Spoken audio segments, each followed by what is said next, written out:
السلام علیکم، بسم اللہ الرحمن الرحیم۔ ایک دفعہ اکبر بادشاہ کو خبر ملی کہ بازاروں میں بڑے بڑے تاجروں نے چھوٹے تاجروں کو ڈرا دھمکا کر بازار میں چیزوں کے دام دگنا کرنے پر مجبور کر دیا، جس کی وجہ سے غریب عوام بہت زیادہ متاثر ہو رہی ہے۔ اپنے گھوڑے پر سوار ہوا اور اپنی منزل کی طرف روانہ ہو گیا۔ آپ کے قریبی وزیر بیربل نے اکبر بادشاہ سے روانگی کے بارے میں پوچھا، لیکن اس بار بادشاہ اکبر نے بیربل کو بھی اپنی منزل اور مقصد کے بارے میں نہیں بتایا اور تیز رفتار گھوڑے پر روانہ ہو گیا۔ اکبر بادشاہ اپنے گھوڑے پر ایک عام آدمی کی طرح بازار میں داخل ہوا اور ہر دکان، ہر تاجر کے پاس گیا اور حالات معلوم کیے۔ اکبر بادشاہ نے چند لمحے گزارنے کے بعد محسوس ہوا کہ ایک غریب آدمی اتنی مہنگی چیزیں کیسے خرید سکتا ہے۔ اگر میں خود بھی ایک غریب آدمی کی جگہ ہوتا تو آج میرا کیا حال ہوتا۔ اکبر بادشاہ نے ساری چیزیں نوٹ کی اور واپس محل کی طرف لوٹنے لگا تو اچانک اکبر بادشاہ کی نظر ایک دکاندار پر پڑی جس کے پاس گاہکوں کا کافی زیادہ رش تھا۔ جب اکبر بادشاہ ایک چھوٹے سے تاجر کے پاس پہنچا تو اکبر بادشاہ کو جاتے ہی معلوم ہو گیا کہ وہ تاجر جو چیز 10 سونے کے سکے کی تھی وہ 5 سونے کے سکوں میں دے رہا تھا، اور جو چیز 6 سونے کے سکے تھی وہ 3 سکوں میں دے رہا تھا، اور اگر کوئی غریب اس کے پاس آتا تو وہ مفت میں بھی ان کو چیزیں دے رہا تھا۔ جب اس کے پاس سے رش ختم ہوا تو پوچھا، تاجر بھائی یہ بتاؤ کہ تم باقی دکانداروں کی نسبت اتنی سستی چیزیں کیوں بیچ رہے ہو؟ یہ میں اور تم دونوں جانتے ہیں کہ تم اپنا نقصان کر رہے ہو۔ اکبر بادشاہ کی اس بات سے وہ تاجر مسکرانے لگا اور کہا، اے نوجوان، شاید تم اس بازار میں نئے ہو۔ میں جانتا ہوں کہ باقی تاجروں نے اس بازار میں آگ لگا رکھی ہے، ہر چیز کے دام آئے دن دگنا کر دیتے ہیں، لیکن میں اللہ کا بندہ ہوں اور اسی سے ڈرتا ہوں اور اسی سے ہی رزق مانگتا ہوں۔ اکبر بادشاہ نے کہا کہ حضور، میرے سوال کا یہ جواب نہیں ہے، آپ مجھے میرے سوال کا جواب دیں کہ آپ کے دام باقی تاجروں کی نسبت بالکل کیوں کم ہے؟ تو اس تاجر نے اپنے دکان بند کرتے ہوئے کہا کہ اگر تم نے یہ راز معلوم کرنا ہے تو آج شام کو ایک چھوٹی سی پہاڑی پر میری جھونپڑی ہے، آ جانا، تمہیں سب کچھ معلوم ہو جائے گا۔ اس تاجر نے سمجھا کہ شاید یہ نوجوان پوچھ کر چلا جائے گا، لیکن اکبر بادشاہ اس کے جانے کے بعد اس کا پیچھا کرنے لگا اور دل میں سوچنے لگا کہ آخر ایسی کیا چیز ہے کہ جس نے اس تاجر کو اپنی آدھے داموں میں چیزیں بیچنے پر مجبور کر دیا۔ اکبر بادشاہ اس کا پیچھا کر رہا تھا، لیکن تاجر کو نہیں پتا تھا کہ ایک عام آدمی کے بیس میں بات کرنے والا اس کے ساتھ اکبر بادشاہ تھا اور اب وہ اس کا پیچھا کر رہا ہے۔ وہ تاجر جب پہاڑی پر پہنچا تو اپنا سامان جھونپڑی کے باہر رکھا اور ہاتھ منہ دھونے کے بعد جھونپڑی کے اندر چلا گیا۔ اکبر بادشاہ اس کی جھونپڑی کے دروازے پر پہنچا تو دروازے کے سامنے دیکھا کہ وہ نوجوان جیسے ہی جھونپڑی کے اندر داخل ہوا تو دیکھا کہ سامنے ایک برتن میں کھانا ڈھانپا ہوا تھا۔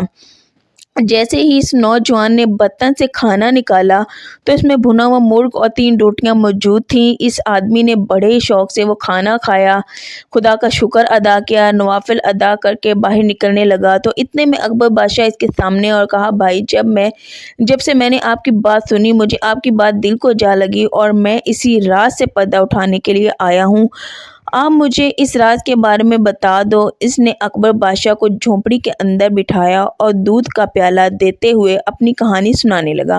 اس نوجوان تاجر نے کہا کہ جب سے میں نے اس بازار میں اپنی دکان کی تو میں بھی دوسرے تاجروں کی طرح لالچ میں آ گیا تھا اور ہر روز میں بھی چیزوں کی قیمتیں دگنا کر دیتا اور میں اچھا خاصا سونا اکٹھا کر چکا تھا۔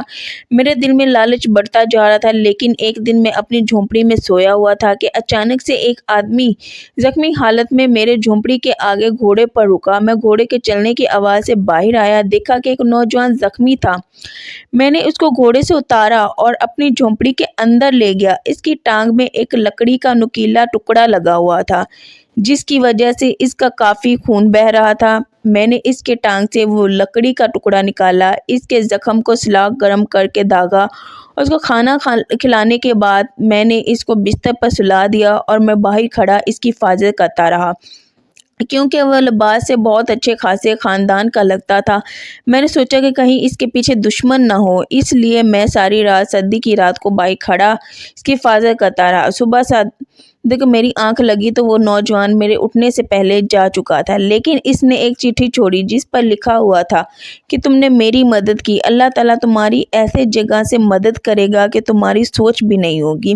اسی وقت میرے دل میں خیال آیا کہ اللہ تعالیٰ نے مجھے ایک مظلوم کی مدد کرنے کا موقع دیا، اس کا مطلب میرا اللہ مجھ سے کتنا خوش ہے۔ لیکن جب میں نے دوسری طرف اپنے کاروبار کے بارے میں دیکھا کہ میں سارا دن لوگوں کو لوٹتا ہوں، غریبوں کو جھڑکتا ہوں اور مجبور لاچار لوگوں سے زیادہ دام لیتا ہوں، پھر میرے دل میں اللہ کا ڈر آیا اور اسی دن سے میں نے چیزوں کی قیمت اتنی ہی کر دی جتنی میں خریدتا ہوں، اور اگر کوئی غریب میرے پاس آ جائے تو میں ان کی بغیر پیسوں کے مدد کر دیتا ہوں۔ یہ سن کر اکبر بادشاہ نے کہا، لیکن حیرانگی کی بات یہ ہے کہ جب تم چیزیں بغیر منافع کے بیچتے ہو تو تمہارے کھانے پینے کا بندوبست اور جو سامنے تمہاری جھونپڑی کے باہر گھوڑی بندھی ہے اس کے چارے کا بندوبست تم کہاں سے کرتے ہو؟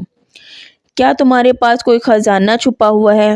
اس تاجر نے کہا، نہیں حضور، جس دن سے میں نے بازار میں چیزوں کی قیمتیں آدھی کر دی، غریبوں کی مدد کرنا شروع کر دیا، اس دن سے جب سے میں گھر واپس لوٹتا ہوں اور جیسے ہی میں جھونپڑی کے اندر داخل ہوتا ہوں، میری جھونپڑی میں میرا کھانا پہلے سے ہی وہاں موجود ہوتا ہے، میں اس سے اپنا پیٹ بھرتا ہوں، اللہ کا شکریہ ادا کر کے اللہ کی عبادت کر کے سو جاتا ہوں۔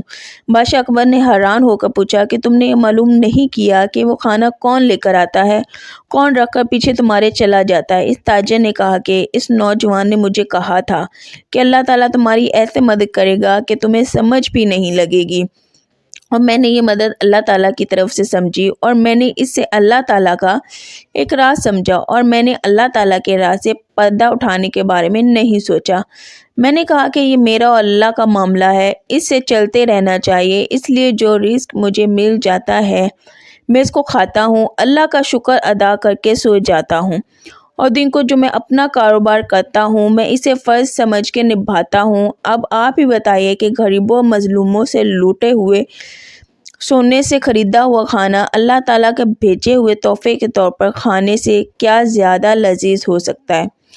تو پھر میری جگہ کوئی اور بھی ہو تو وہ یہ بیوقوفی نہیں کرے گا کہ اس کھانے کو ٹھکرا کر ظلم سے کمائے گئے پیسے سے کھانا کھائے گا۔ یہ کہتے ہوئے اکبر بادشاہ پہلے تو مسکرانے لگا، پھر اکبر بادشاہ کی آنکھوں میں آنسو آ گئے اور کہا، اے نوجوان آدمی، اس رات جو آدمی گھوڑے پر زخمی حالت میں تمہارے پاس آیا تھا، پتہ ہے وہ کون تھا؟ اس نے کہا کہ میں اس کو نہیں جانتا، مجھے موقع بھی نہیں ملا کہ میں اسے پوچھ سکوں۔ اکبر بادشاہ نے کہا کہ وہ اس رات اکبر بادشاہ تھا۔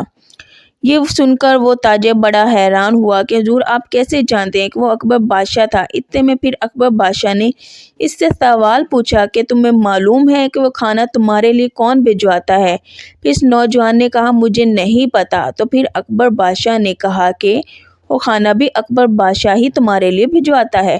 وہ آدمی بڑا حیران و پریشان ہو گیا اور کہا کہ یہ دونوں باتیں تمہیں کیسے معلوم؟ اتنے میں اکبر بادشاہ نے اسے کہا کہ یہ نوجوان جو تمہارے سامنے کھڑا ہے یہ بھی اکبر بادشاہ ہے۔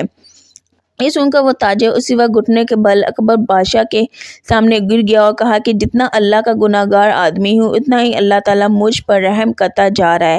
مجھ بد نصیب جیسے آدمی کے سامنے اکبر بادشاہ کھڑا ہے اور مجھے پتہ نہیں۔ اکبر بادشاہ نے اس کو اپنے ہاتھوں کا سہارا دیتے ہوئے کہا کہ جب تک تم جیسے نوجوان میری سلطنت میں موجود ہے میری رعایا کبھی بھوکی نہیں سوئے گی، تم اپنا فرض نبھاتے رہو۔ اکبر بادشاہ اپنا فرض نبھاتا رہے گا، اور کہتے ہیں کہ بعد میں اس نوجوان کی وجہ سے باقی بازار کے تاجروں نے مجبور ہو کر وہی مہنگی چیزیں آدھی قیمت پر بیچنے پر مجبور ہو گئے۔ اس کے بعد اس بازار میں خوشحالی آ گئی، اور جہاں لوگ اکبر بادشاہ کو بد دعائیں دیتے تھے وہی لوگ اکبر بادشاہ کو اٹھتے بیٹھتے کھاتے پیتے سوتے وقت دعائیں دیتے تھے۔